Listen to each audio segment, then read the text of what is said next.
In 2025, the daughter who defended her family the longest said something on a podcast that the family has not been able to answer for. This video is about what she said, what's on the record, and what isn't. No speculation dressed up as fact, no clickbait framing, just the allegation, the silence around it, and what both of those things tell us about 15 seasons of a show that millions of people watched and believed they understood. Stay with me, because this one matters in a way that most Sister Wives content simply doesn't. If this kind of careful, serious coverage is what you're looking for, please take a second right now to like this video and subscribe to Sister Wives Crew. It genuinely helps this channel keep doing this work, and I promise you, I will never waste that trust. Now, let's talk about Mykelti. For most of Sister Wives' run, Mykelti Brown Padron occupied a specific and unusual role in the Brown family ecosystem. She was Janelle's daughter by birth, but she was outspoken, she was loyal, and for years she was one of the few adult children who continued to publicly defend Kody, defend Robin, and defend the family structure,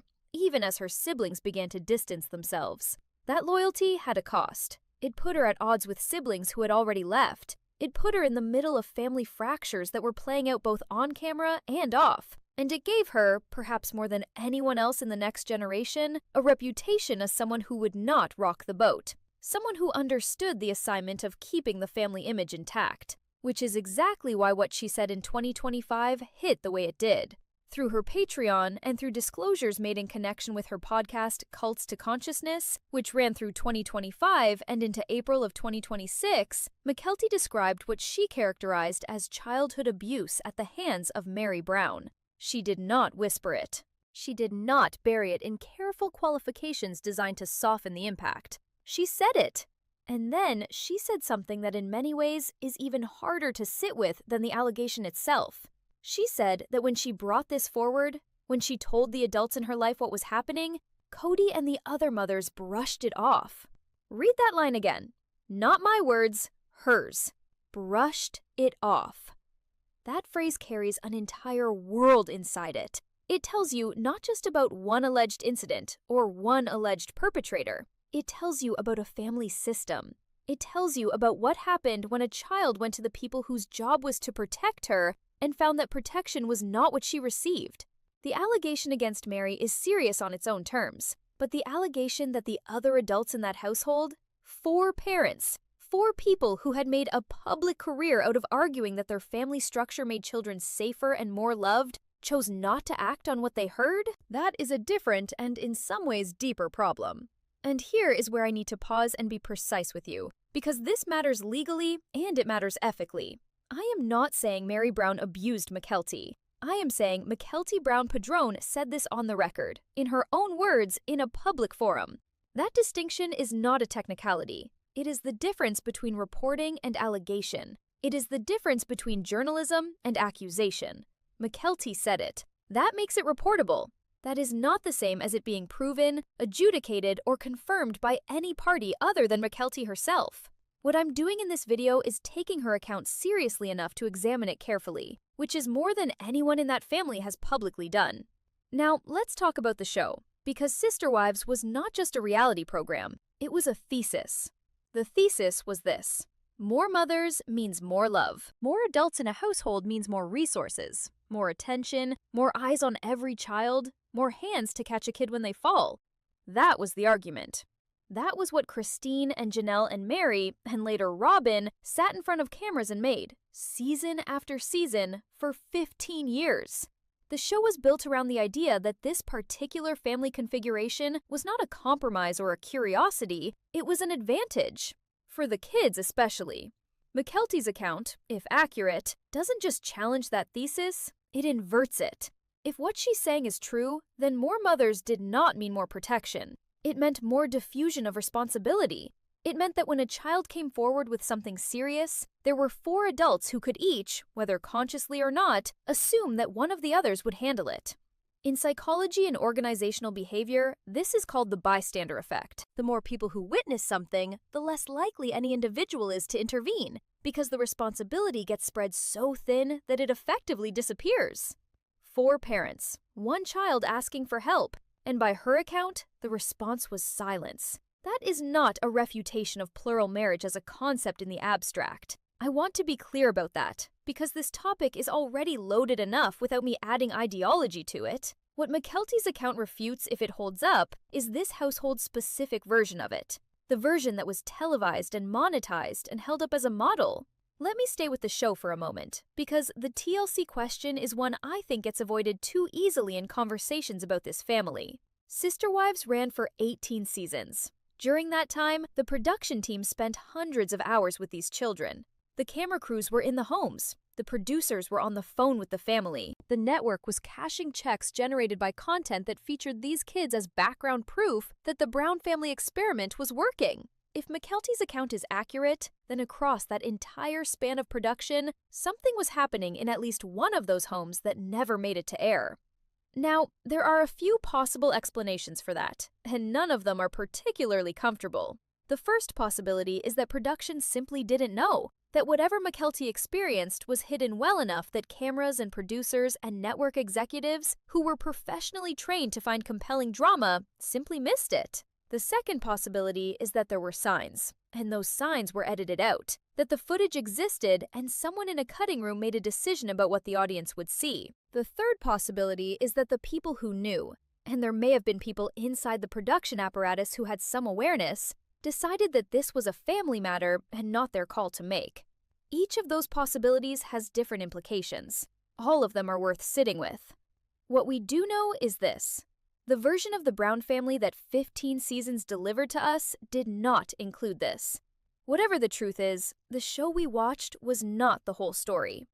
Now I want to talk about Mary Brown, and I want to do it carefully because she deserves the same precision I'm applying to Mykelti's account.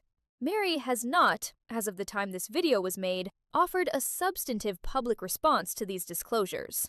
That silence has been near total, and the reason that silence is so fraught for her specifically is that there is genuinely no clean exit from it. If she denies the allegation, she is placing herself in direct contradiction with a woman who has gone on the record, who has a platform she has built independently, who has nothing obvious to financially gain from this disclosure, and who spent years defending this family before choosing to tell this story. Mykelti's credibility is not nothing. It is, in fact, considerable, precisely because of the loyalty she demonstrated for so long before speaking. The person accusing Mary is not someone who has been hostile to the family. She is someone who bent over backward to protect it. If Mary stays silent, which is what she appears to be doing, the allegation does not go away. It calcifies. It becomes the frame through which people watch every piece of archival SisterWives footage, every moment where Mary and Mykelti appear in the same room, every scene where the adults discuss their parenting philosophy on camera. Silence is not neutral when a serious allegation has been made. It is a choice, and audiences are not naive about what that choice tends to signal. I want to be very careful not to overread the silence. Silence can mean many things. It can mean guilt. It can mean legal advice from a lawyer who said do not engage. It can mean a level of devastation that has simply left someone without words. I don't know which of those is true. What I can say is that in the court of public attention, which is, unfortunately, the only court that is currently being examined, in the silence has left a vacuum. And vacuums get filled by speculation that Mary has no control over. Now, I want to flag something clearly, because this next part is my interpretation and not an established fact. I'll say that again. This is my read, and only my read. Please take it that way. In households organized around high-control religious structures, there is often a specific kind of dynamic that makes accountability structurally difficult. It's not usually the result of one person being uniquely monstrous while everyone else is good. More often, it's the result of a system in which certain kinds of information flow up and certain kinds don't. In those systems, the adults with the most authority, the loudest voices, the ones whose emotional state sets the temperature in the room, tend to set the rules. And the adults with less authority in that structure tend to inherit the discomfort of situations those louder adults don't want to address. The result is a household where everyone is technically present, but accountability is functionally absent, where a child can come forward and find that the sheer number of adults around her actually made things worse, not better, because no single adult felt it was their place to step in. If Mykelti's account holds up, that is the failure I see when I look at it. Not necessarily one person choosing to do harm and every other adult choosing to watch. More likely, and again, this is my reading of a household structure, in which the adults had each found a way to not be the one who had to confront the hardest things. Where the architecture of the family, the same architecture the show promoted as a virtue, made it easier to look away. Now, let's talk about what Mykelti's decision to speak cost her. She was, as I said, the last child publicly defending Kody and Robin. That role meant something in the Brown family ecosystem. It gave her a specific kind of status. It placed her on one side of the family fracture lines that had been opening for years. When she told this story, when she went on Patreon, when she talked about it on Cults to Consciousness, when she put it on the record, she gave up that position. You cannot be the daughter who defends the family and the daughter who says the family failed to protect you from within it. Those are not compatible roles. She chose. And the thing about that choice is that it clarifies the account in ways that purely hostile testimony would not. People who are angry at their families, people who have axes to grind, people who are looking for attention or financial gain tend to start talking earlier. They tend to amplify the drama. They don't spend years doing the opposite, defending the very people they later name. Mykelti's timeline is not the timeline of someone who had a story ready to sell. It is the timeline of someone who held something for a long time and eventually found that she could not hold it anymore. I'm not asking you to convict anyone based on that observation. I'm asking you to factor it into how you evaluate her credibility. And her credibility, by any reasonable measure, is high. Let me come back to the show one more time, because I think there's something that gets lost when we discuss this in terms of individual characters and individual failures. There are moments scattered across Sister Wives. Moments most of us probably watched and filed away as standard reality television texture that look different now. Moments where Mary seemed isolated from the other wives, where her relationships with the children were described in complicated terms, where certain Brown kids were closer to certain mothers, and others were notably absent from certain storylines. We read those as drama. We read them as the interpersonal friction that any plural household would generate. We were not reading them as potential evidence of something the show couldn't or wouldn't name. That's not our fault. We were watching what we were shown. But it is worth acknowledging that the audience's understanding of this family was shaped by an editing process. And that editing process made choices about what we would see and what we wouldn't. The performances we got, and I use that word deliberately, included Mary's on-camera tears in earlier seasons, her expressions of longing and grief and desire to be loved, her struggles with infertility and loneliness and feeling left out. Those were real. I'm not saying they weren't, but those performances did not include this. Whatever Mykelti experienced, it was not part of the story TLC told us about Mary Brown. Whatever the truth is, there was a gap between the person the show gave us and the experience at least one child is now describing. That gap is not small. There is a tendency when allegations like this emerge about public figures, especially ones we've watched for years, especially ones we've built parasocial relationships with through reality television, to want resolution. We want someone to confirm or deny. We want a deposition, a statement, an apology, a defense, anything that tells us where to put this new information in the mental file we've built about these people. And in this case, that resolution has not come. It may not come. The public record right now consists of Mykelti's disclosures and the near total silence from the people those disclosures implicate. That is not satisfying. I understand that it's not satisfying, but I would rather give you the honest shape of what we know than fill the silence with content designed to feel like resolution when it isn't. What we know is this. Mykelti Brown-Padron in 2025 and into 2026 described childhood abuse by Mary Brown through her Patreon and her podcast. She said the other adults in the household, including Kody, brushed off what she reported to them. She made these disclosures publicly, on the record, under her own name, having spent years before that point defending the family. The people implicated by her account have not offered substantive public responses. That is the record. That is what sits underneath every piece of Sister Wives content going forward. Every rerun, every Where Are They Now segment. Every social media post from anyone in that family about love and faith and the beauty of their chosen life. Mykelti's account sits beneath all of it now, and no amount of filming new content, no new season, no new chapter of the Sister Wives story can unhear what she said. The show can keep going. It has survived a lot, but it cannot go back to being a show about more mothers meaning more love without that thesis being permanently complicated by the voice of one daughter who loved her family long enough and loyally enough to know exactly what she was giving up when she finally told the truth as she experienced it.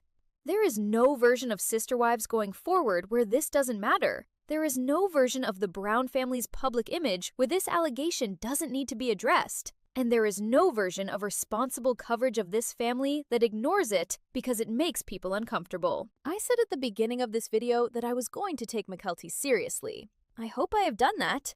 I hope I have also been clear about what I don't know, about what hasn't been established, about where my interpretation ends and the documented record begins. This is not a verdict. It is a reckoning with what one woman said about her childhood in a household that an entire television network spent 15 years presenting as a model. Here is what I'll leave you with, and then one simple ask. Go listen to Mykelti's disclosures yourself. Her Patreon and Cults to Consciousness are both accessible. I would rather you trust her account in her own words than trust my summary of it. I would rather you make up your own mind with primary sources than take my word for what she said and how she said it. That's not false modesty. That's how this should work. The most important voice in this story is hers. Go hear it directly. And if you want me to keep covering this story carefully, without sensationalism, without convenient conclusions, without treating a serious allegation as content, then subscribe to Sister Wives Crew. I will follow this as it develops.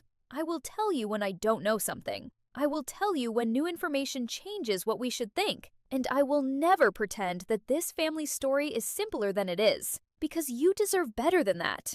And frankly, so does Mykelti.